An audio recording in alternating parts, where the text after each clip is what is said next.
At one time, the buffalo were thought to be a boundless resource. Even the Indians doubted at first that these huge, thundering animals could ever be vanquished.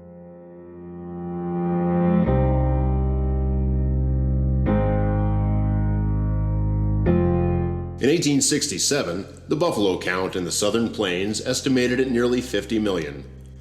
But by 1869, tanneries all over the world discovered the wonders of buffalo leather. In the 1870s, everything changed. The war was over, and hundreds of veterans, many who lost everything to the battle between the states, moved westward in search of a renewal. The railroads had pushed into Kansas, but then stopped, dumping hundreds of unwaged men idle for work. The quick solution for many was to get a rifle and a horse and set out to kill buffalo. The plains area became jammed with trading companies seeking to buy robes from the hundreds of buffalo hunters who had joined with skinners and teamsters to create a giant assembly line of death. For the most part, these men never considered that they were robbing the Indians of their livelihood, nor did they find any reason to fret about the natural restocking of this valuable resource. They had come to make their fortune with shot and powder. They killed for the hides and left the meat to rot in the sun. It was a depreciation that the Indians could never understand. For them, the buffalo was a walking storehouse. It provided everything from clothing to fuel for the campfire. It was after the big hunt of 1872 that the Arkansas buffalo herd laid in remnants. The bones and carcasses were scattered into the breaks of the Cimarron and the wilder country southwest. In the spring of '72, almost all the buffaloes crossing over the Arkansas River had been annihilated. The railroad admitted hauling 1,378,359 buffalo hides between the years of 1872 and 1874. General Nelson A. Miles said 4,373,730 buffaloes had fallen in the 3 years since the hunters moved down into the Arkansas River Valley.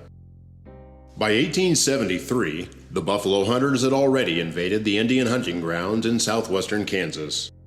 These enthusiastic buffalo hunts to the south of the Arkansas River occurred without interference from the Army.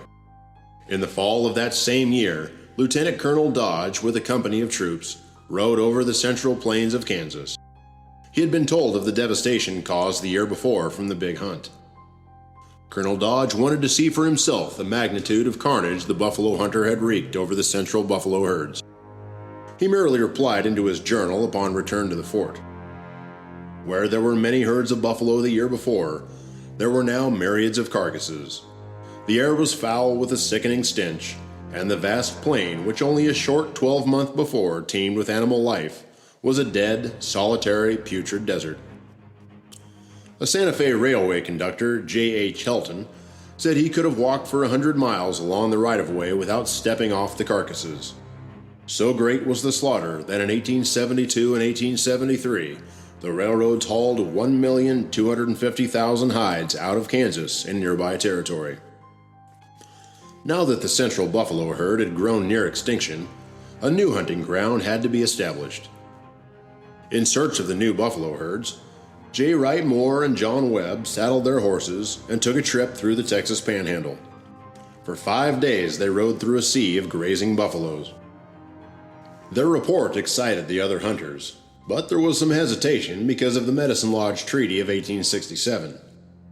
The treaty was made to reserve the rights for Kiowas, Comanches, Southern Cheyennes, and Arapahoes.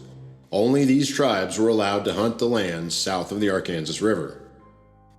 These were the hunting grounds heavily patrolled by the troops from Fort Dodge.